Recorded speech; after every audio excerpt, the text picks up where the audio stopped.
yang hadir di sini orang-orang baik semua, ya kan? Energinya pun bagus, saling memvibrasi energi yang baik.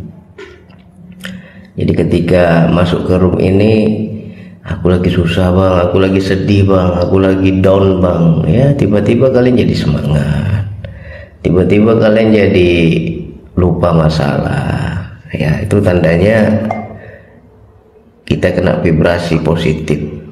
Dari siapa bang? Dari Bang Andi? Enggak, dari orang-orang yang kumpul di sini. Makanya bagi orang yang paham energi itu ketagihan dia, saling memvibrasi aja. Berbagi itu indah, kata Mama Dede. Memang benar, berbagi itu indah kalau benar-benar murni. Ini udah berbagi, awak pula yang susah, ya kan? Berarti ada yang salah itu. Aku tolong orang, aku pula yang susah bang. Aku kasih orang, aku pula yang susah. Berarti ada yang beda. Candu sama ketawanya Bang Andi, alhamdulillah. Mudah-mudahan lupa utang sebentar, ya kan? Kan bikin orang bahagia kan, pahala, ya kan? Bang Andi izin bertanya, ketika akunya sudah hilang, lebur, apakah itu sudah ketemu Allah? Bang, sudah. Siapa yang mengenal dirinya maka akan mengenal Tuhannya. Siapa yang mengenal Tuhannya maka sirnalah dirinya. Begitu juga bang, keakuanku lebur, egoku tiada, ya. Itu ciri-ciri orang sudah bertemu, sudah mengenal. Otomatis itu, siapa yang mengenal diri akan mengenal Tuhannya. Siapa yang mengenal Tuhannya, sirnalah dirinya, leburlah dirinya. Yang lebur itu dirinya yang bagaimana? Keakuannya.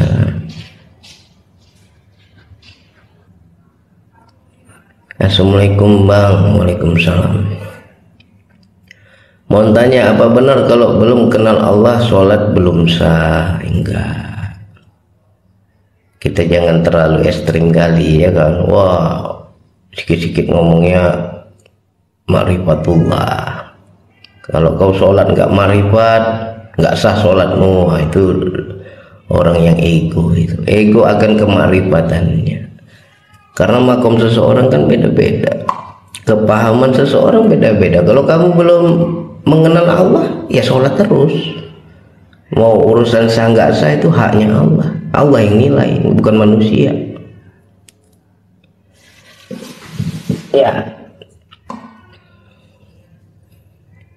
Makanya kita jangan sampai menjadi makrifat terus merendahkan orang syariat. Ada orang mungkin masih sebatas syariat, ya, belum paham dia wilayah hakikat makrifat, terus kita hakimi, nggak boleh. Itu orang yang merasa makrifat. Kalau ada yang ngomong, oh sholatnya belum sah, itu dia belum kenal Allah. Itu adalah orang yang merasa makrifat, belum sejatinya makrifat, ya. Bang, kalau di toilet zikir dalam hati gimana? Nggak apa-apa, kan dalam hati kan.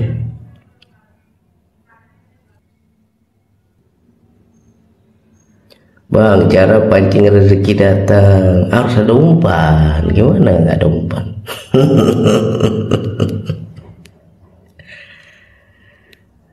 Ya kan Bang Pen, kalau mancing kan ada umpan kan. Nah, rezeki Allah gimana tuh?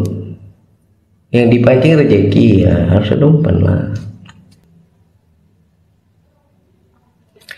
Ya Bang, dan sekarang baru menyadarinya, dan Allah itu sejatinya yang ada di dalam dan di luar, ya Bang. Iyalah, Allah meliputi, mau di dalam, mau di luar, mau di atas, mau di bawah, mau nampak nggak nampak, Allah mau meliputi.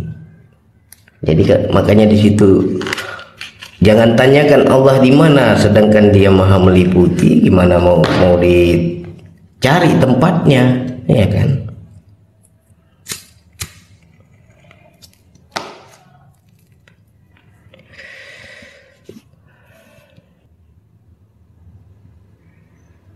Bang, wadah itu apa bang? Ya wadahnya tempat untuk dituang, kayak gelas, kayak ember, kayak drum. Nah, tergantung wadahmu sebesar mana.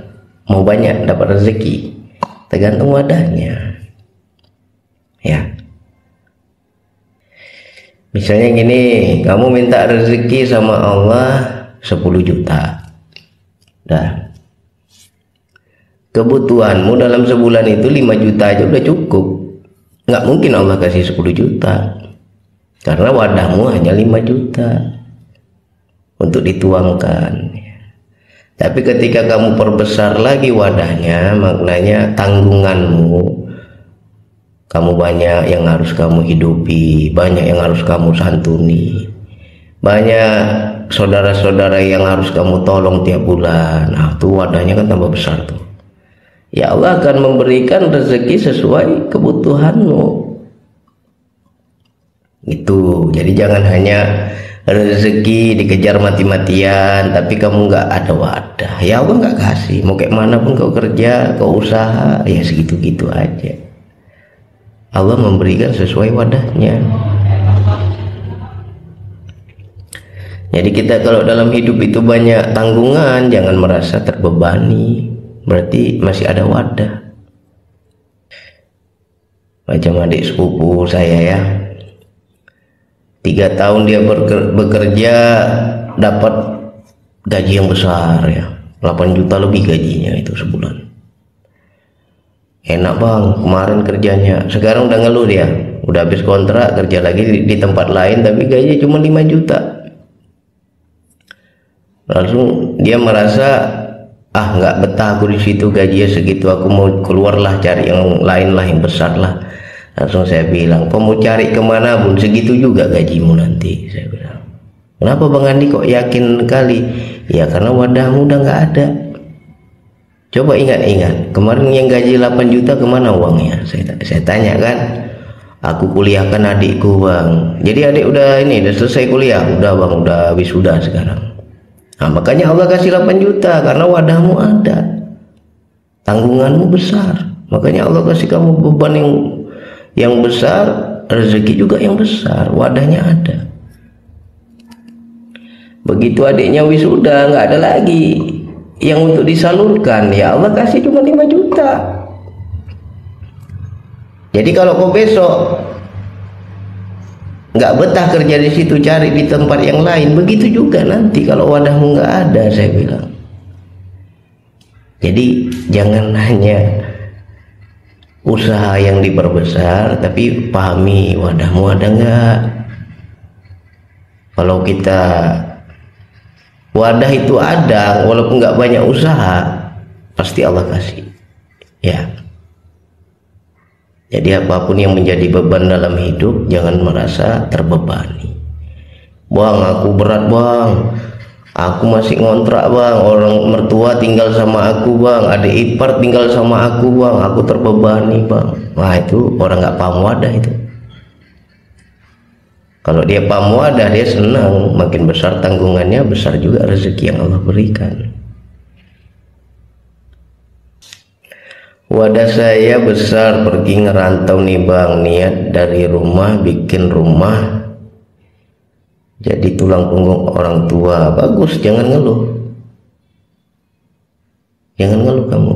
Kenapa ya bang, semua saudara, semua orang tua membebani tentang duit itu ke aku semua bang? Adikku nggak mau diminta, aku terus diminta. Jangan merasa terbebani, berarti kamu ada wadah.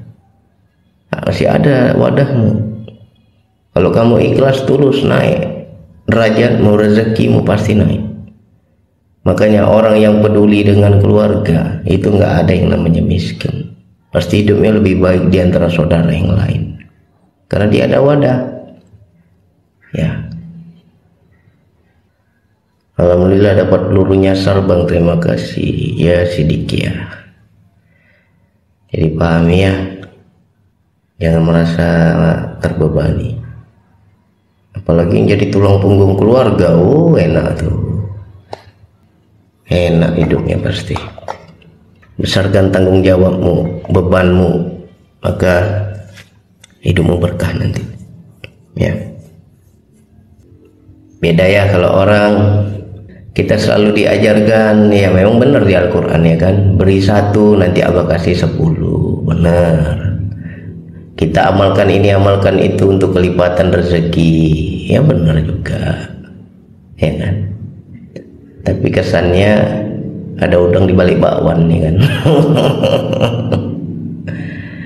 Tapi kalau dengan wadah tadi berbeda, kamu nggak mengharap tapi kamu menyalurkan duluan, beda loh dengan mengharap ya. Kamu menyalurkan duluan, aku besarkan wadahku. Nah ketika itu rutin ya, tiap bulan rutin kita santuni, kita bantu, kita nggak merasa terbebani, wah itu luas, naik lagi tuh rezeki ya.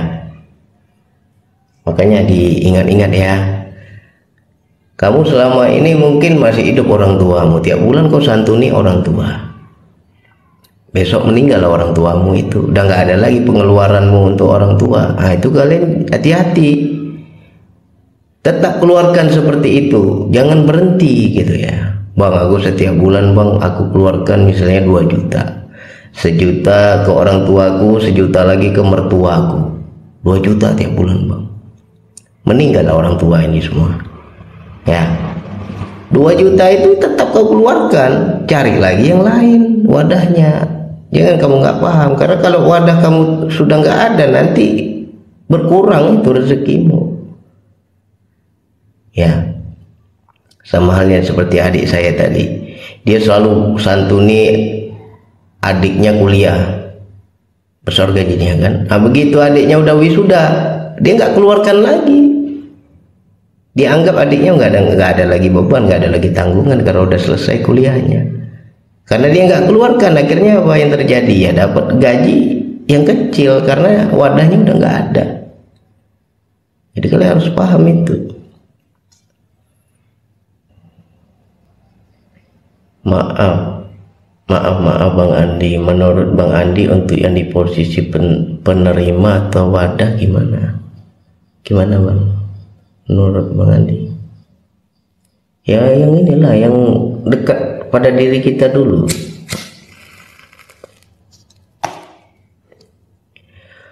Orang tua, adik kakak, sanak famili yang dekat-dekat ya, nggak usah orang lain dulu, keluarga dekat dulu. Terima kasih Bang Andi ilmunya, kalau boleh tahu abang orang mana? Aduh, nggak penting, yang penting yang disampaikan masuk ya, nggak penting saya orang mana. Saya kan baru nabung Bang Andi, belum dapat, makanya saya ngirit gitu. Kalau ngirit cekek leher tahan selera, jadi susah. Itu namanya ibaratnya gimana ya, itu namanya pelit pada diri. Tapi kalau kamu nabung, itu hakikat nabung itu ketika kamu menabung kamu happy, bahagia, nggak susah. Tapi dengan nabung kamu jadi tersiksa, ya itu pelit namanya. Saya mungkin bisa disebut seperti wadah Bang, soalnya saya yang kebagian ngasuh ibu, sedangkan saudara semua dirantau. Bisa Ibu Suha menjadi wadahnya, bisa. Saudaranya yang merantau itu yang selalu menyantuni tiap bulan ya kan, kita sebagai penerimanya. Dan setiap bulan mereka kasih uang jajan buat saya, bagus, berarti pengertian. Saya pun gitu. Saya jauh dari ibu saya, yang dekat dengan ibu saya hanya adik saya, yang lain merantau semua. Ya anggap saja uang capek ya kan, anggap saja uang jajan untuk adik saya. Kau lihat-lihat mama ya, saya bilang kan. Apa kepingin mama ya, kamu anulah, respon cepat lah, saya bilang. Nah akhirnya saya tiap bulan bantu. Jadi kita, apa yang kita bisa, aku Bang nggak ada uang Bang, tapi aku adanya tenaga, ya sudah bantu tenaga. Kita jauh, nggak bisa kasih perhatian lebih ke orang tua, mungkin mampu kita hanya dari segi uang, ya sudah bantu apa yang kita mampu lah.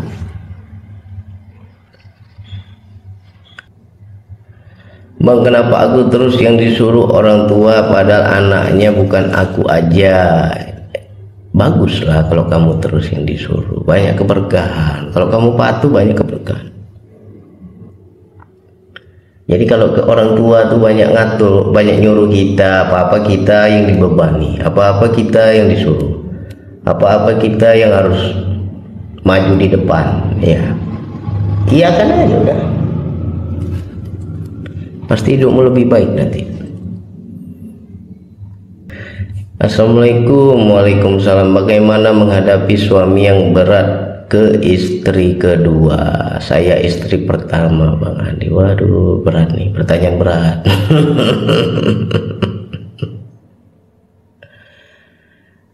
Pertanyaan berat. Kenapa Ibu Nurija mau dimadu? Ya itulah risiko. Kalau bisa, kalau memang suami itu nggak adil ya, kalau bisa kita pandai cari uang lah. Kita juga berusaha, kita juga bekerja sehingga kita nggak,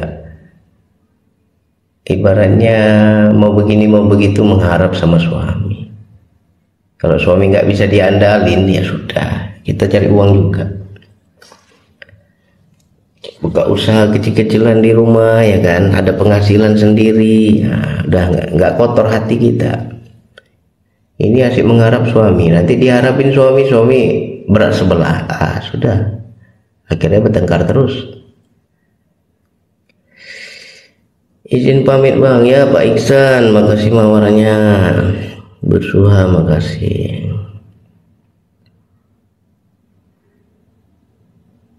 Alhamdulillah aku happy, terima kasih Bang Andi pencerahannya. Sekarang aku udah bahagia, alhamdulillah. Kalau happy nggak apa-apa.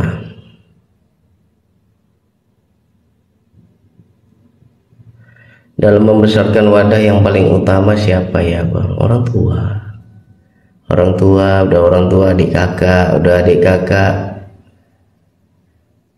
saudara dari orang tua kayak tante kita ya kan, yang dekat-dekat dulu lah. Tiap bulan kau santuni anak yatim, tiap bulan kau santuni panti asuhan ya. Rupanya adikmu sendiri susah dia, nggak kau bantu. Aduh, itu udah salah tempat itu. Bukan nggak boleh kita menyantuni anak yatim. Kalau kita bantu anak yatim ya setidaknya yang dekat pun dapat lah, jangan yang jauh-jauh dapat, yang dekat nggak peduli gitu ya.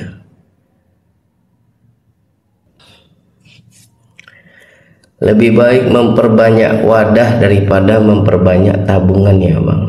Kalau saya sih wadah. Tetap nabung juga lah, mana tahu nanti ada kebutuhan yang emergensi, kita ada juga uang keduduk kan. Bener, nabung bagus juga.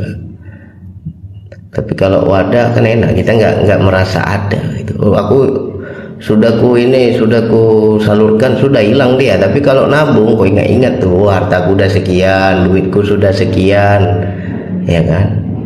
Tapi kalau kita menyalurkan dengan wadah, mana ada ingat kita berapa yang sudah kita keluarkan, mana ada kita ingat. Itu lebih murni. Insya Allah saya bekerja, tapi perhatian ke saya dan anak-anak jauh sekali. Dari istri kedua nggak punya anak dia. Oh ya sudah, sabar aja. Yang penting jangan mengajarkan anak membenci bapaknya, itu berdosa. Kita benci nih sama suami kan, marah sama suami. Habis itu kita sebagai orang tua mengajarkan anak benci kepada bapaknya, itu dosa besar itu. Bagaimanapun bapaknya, ayo kita tengahkan, walaupun bapaknya bajingan, kita bilang ya, istilah kata ya, bajingan ini, tapi kamu buat anakmu tetap harus respect pada orang tuanya. Jangan sampai kita udah benci sama suami, kita ajarkan pula anak pula yang jadi alat untuk membalas dendam ya kan. Anak diasuh sehingga benci dengan bapaknya. banyak yang begitu kan. Alhamdulillah baru tadi kepikiran tentang wadah, masuk live langsung bahas ini Bang Andi. Alhamdulillah, terima kasih ilmu mahalnya Bang Andi. Alhamdulillah, explore terus Bang Pandi. Bang, saya ingin sekali punya rumah. Apa dengan besarkan wadah ke orang tua, mertua, saya bisa bikin rumah? Kalau itu ada udang di balik bakwan namanya. Membesarkan wadah itu jangan harap apa-apa. Ya. Kalau sudah diharap ya lain. Kalau ingin punya rumah ya sudah, kunci aja energinya. Ya. Tarik keinginan kita itu dengan afirmasi keyakinan. Jadi Bu Aira kepingin rumah yang bagaimana? Nggak apa-apa kita menghayal, menghalu. Aku mau rumahnya Bang, halamannya luas Bang. Nanti aku bisa buat gazebo di samping rumah misalnya ya kan. Atau aku ingin berkebun, jadi ada tanah lebih bisa berkebun. Nah, hayal-hayalkan aja, sering-sering itu kita visualkan, nanti dapat itu. Dan hatimu harus yakin. Ketika memikirkan rumah, hati harus yakin. Jangan ketika memikirkan rumah ngeluh. Aduh, udah sekian tahun aku nikah masih ngontrak juga, kapan aku punya rumah? Nggak sabar kepingin punya rumah. Itu makin jauh. Tapi ketika kamu memikirkan sesuatu, kamu enjoy, happy, bahagia, itu energinya positif. Ya. Habis itu ya sudah, berusaha terus kita apa adanya. Yang penting jangan melekat. Ketika ada yang di keluarga butuh, ya kita bantu, ya kan. Besarkan wadah. Di samping itu juga nabung. Nanti itu terwujud gitu. Jadi murni gitu ya. Apa yang datang pada diriku nggak semuanya milikku, pasti ada hak orang lain, ya kan? Ya sudah, salurkan, tidak melekat sama kita, ya.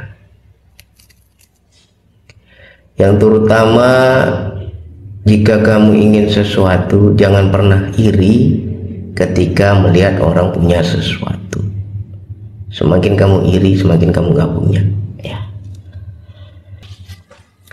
Sebenarnya bukan pepatah iri tanda tak mampu, bukan. Justru karena iri, maka dia dibuat nggak mampu. Ya. Bukan karena nggak mampu lalu dia jadi iri, nggak, terbalik itu. Ya. Jadi kalau lihat tetangga Bang, enak Bang tetangga Bang. Kemarin renovasi dia, sekarang udah naik lagi lantai 2, banyak duitnya. Kamu ikut senang apa iri? Kalau kamu ikut senang, maka energi tetangga kita itu akan kecipratan ke kita. Jadi kalau melihat kesenangan orang, ikut senanglah kalian. Ya, aku ikut bahagia, aku ikut senang. Walaupun aku belum punya, tapi lihat aja aku udah senang. Maka energinya positif. Cepat atau lambat kamu pun akan dapat, itu cirinya. Tapi ketika ngelihat tetangga punya ini punya itu, iri, menggibah, gosip, ujung-ujungnya fitnah, ya kan? Ya nampaknya korupsi itu. Kalau gaji suaminya mana dapat dia bisa beli ini beli itu pasti korupsi itu, ya kan? Udah kok gunjing orang, ya kan? Nah ketika hatimu seperti itu, nggak senang melihat orang senang, ya nggak dapat. Jadi banyak faktor ya kalau dibilang kenapa ya Bang hidupku gini-gini aja, kenapa ya Bang aku kok istilahnya nggak bisa bahagia seperti orang lain, kenapa ya Bang kesannya Allah itu tidak adil, yang lain kok makin enak makin mudah hidupnya, aku kok begini. Perbaiki dirimu yang harus diperbaiki, ya.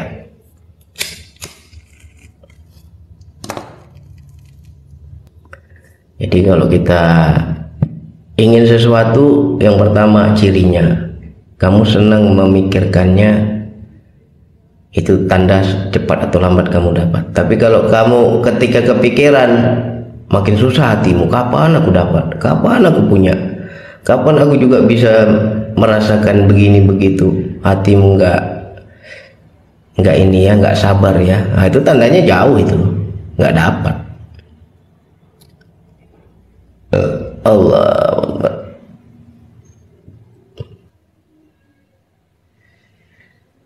Masya Allah, baru saja kepikiran dan butuh solusi soal masalah rumah dan nabung ya.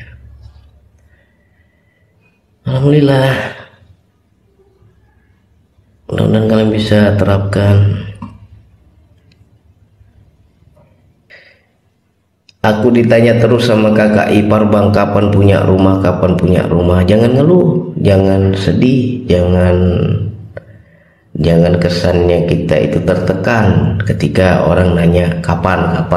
Itu tanda Allah mau kasih tuh, tinggal kamu iyakan atau enggak ya. Tinggal kamu ada mau atau enggak, atau ketika ditanya kamu marah gitu ya. Kalau marah ya berarti kamu menolak pesan semesta. Terkadang apa ya, pesan Allah itu kan bisa lewat makhluk ya, bisa lewat kakak kita, lewat adik kita. Tinggal kamu aja mau nangkap atau enggak, kamu jeli atau enggak. Intinya kalau kita mau lebih itu jangan terjebak dengan sebab akibat. Kamu inginnya rumah ya, tapi sampai sekarang belum punya rumah nih kan. Orang kalau sebab akibat yang dipikirkan apa? Berarti kalau mau punya rumah ya harus ada uang. Gimana uangnya ada? Berarti harus nabung.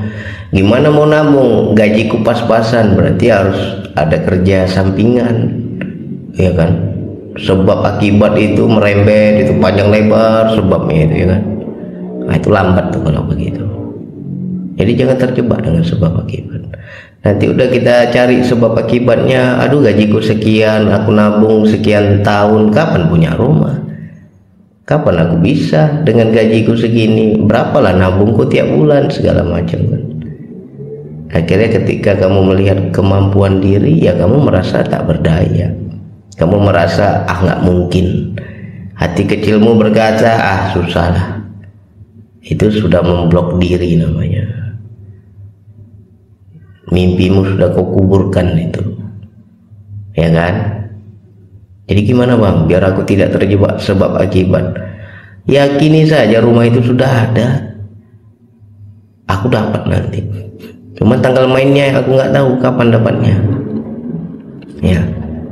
Setiap kau pikirkan senang hatimu, setiap kau bayang-bayangkan happy hatimu, ya kan? Mungkin sebagian orang bilang kita itu ngehalu ya, tapi halu gua ada energi, bukan halu kosong. Ya, bukan halu kosong. Tapi kalau energi itu udah besar, udah sering terbukti, ya semesta mudah aja itu. Allah Maha Kaya kok ya. Merubah siang jadi malam aja mudah bagi Allah, apalagi rubah hidup kita coba. Jadi jangan salahkan orang lain. Bang, tetanggaku bang maksiat terus bang, nggak ada ibadah bang, enak hidupnya bang, rezeki makin bagus bang ya. Aku bang siang malam aku sholat bang, siang malam aku zikir bang, siang malam aku ibadah bang, hidupku kok begini ya bang. Pasti ada yang salah dengan dirimu ya, mindsetmu salah, pikiranmu salah. Kau terpenjara dengan sebab akibat tadi, terkurung kamu, nggak bisa terbang, ya kan? Makanya lingkungan itu mempengaruhi, apalagi sugesti diri itu mempengaruhi. Aku ini orang susah bang, aku terlahir dari keluarga orang susah bang. Nah itu lingkaran setan itu. Ketika kau mengiyakan aku orang susah, susahlah kau. Tapi seharusnya engkau berani keluar. Aku nggak mau kayak orang tuaku. Orang tuaku memang benar susah, tapi aku harus lebih dari orang tuaku. Justru ketika aku melihat orang tuaku susah, aku harus lebih, sehingga nanti orang tuaku hidupnya lebih enak. Ada semangat untuk keluar dari batok kita tadi itu kan. Nah, sudah, maka kamu akan bangkit kalau kamu bisa keluar dari kemampuan dirimu. Pandang diri pasti kita nggak mampu, tapi kalau pandang Allah, apa yang nggak bisa bagi Allah? Ya. Izin bertanya bang, apakah karyawan kita juga termasuk wadah bang? Bisa. Tapi kan karyawan nggak murni, karena kita ibaratnya membayar tenaganya. Kecuali kamu punya karyawan nih, gaji normal sekian, rupanya kau tinggikan gajinya dengan niat meluaskan wadah, itu bisa. Tapi kalau gaji karyawan masih normal-normal ya belum lah. Jadi nggak usah mulu-mulu kita ya. Terkadang banyak yang bilang ya, jangan terlalu cinta dunia, jangan harta kali dikejar-kejar. Ayo nabung kita untuk akhirat segala macam kan, akhirat ya kan. Di dunia aja kau udah macam neraka, gimana kau di akhirat? Jauh kali kita ngomong dunia akhirat itu nanti ya kan. Sekarang dulu ya. Gimana hidupmu sekarang? Udah surga belum? Atau masih neraka hidupmu ini sekarang? Ya. Kalau orang syariat ngomongnya nanti, dunia surga neraka itu nanti. Nah, kalau kita yang paham hakikat ya sekarang. Kiasan dunia dan akhirat, surga neraka ya. Surga cenderung dengan kebahagiaan, kenikmatan, kedamaian ya, ketenangan, apalagi kenyamanan. Sedangkan neraka kepahitan, kesusahan, keperihan, kesakitan, itu neraka. Nah, dalam hidupmu apa yang kau rasa sekarang? Aku udah hitam jidatku bang, tapi susah kali aku tentang uang bang. Neraka.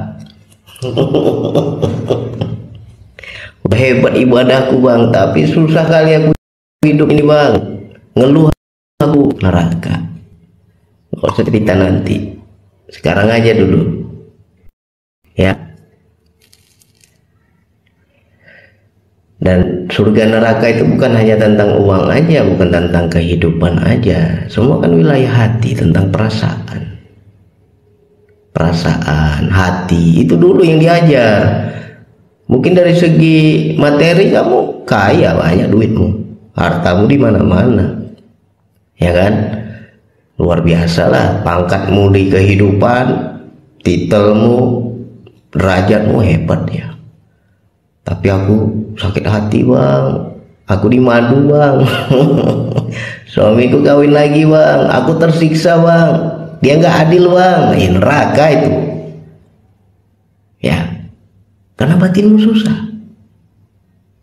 Walaupun kau berkelimang harta, duitmu banyak, tapi hatimu nggak merdeka. Jadi nggak usah kita terlalu gimana-gimana, baca diri aja, semua tuh udah ada di diri kita ya. Dan jangan menganggap bahwa semua yang kita miliki aku akan bahagia, belum tentu bang. Dulu aku kepingin punya mobil bang, jadi apa yang kau pikirkan? Ya pasti bahagialah bang kalau punya mobil. Oke, kau usahakan beli mobil ya kan, uang nggak ada, kredit pertama aman, kredit kedua aman, kredit ketiga keempat aman, kredit kelima PHK kau, nggak bisa lagi kau bayar kredit, susah kau membayar cicilan. Neraka. Itu neraka itu ya. Seolah-olah Allah bilang gini, kau itu belum layak punya mobil, kau itu belum pantas punya mobil.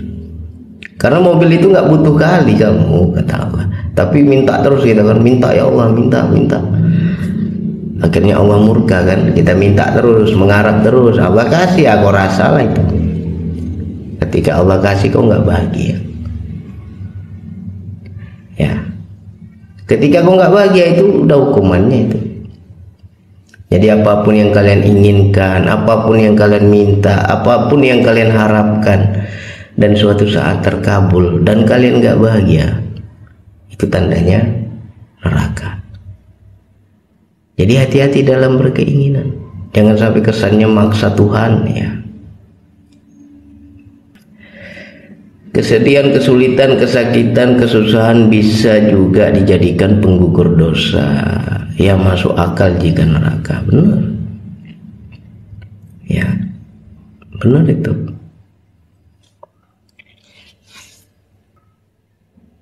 Jadi jangan sampai kita ketika nggak punya, kepingin punya. Tapi ketika kita kepingin punya sesuatu, kesannya kamu itu sedikit memaksa Tuhan. Harus punya, ya. Nah, ketika kamu sudah punya, nggak happy, ya ini. Banyak orang yang menyesal. Kalau tahu begini, aku nggak minta dulu. Kalau tahu begini, nggak aku harap-harapkan ini. Tapi ketika aku sudah dapat, kok aku kecewa. Berarti kamu salah meminta, ya. Terkadang yang dikira buruk itu baik, yang baik itu buruk. Ya kan ada ayatnya di Al-Quran kan. Bisa jadi sesuatu yang amat kamu senangi padahal buruk bagimu, dan bisa jadi sesuatu yang amat engkau benci padahal itu baik bagimu. Subhanallah, merinding saya bang. Bagi-bagi kopinya Bu Suha. Kenapa? Apa yang dapat? Apa yang kena?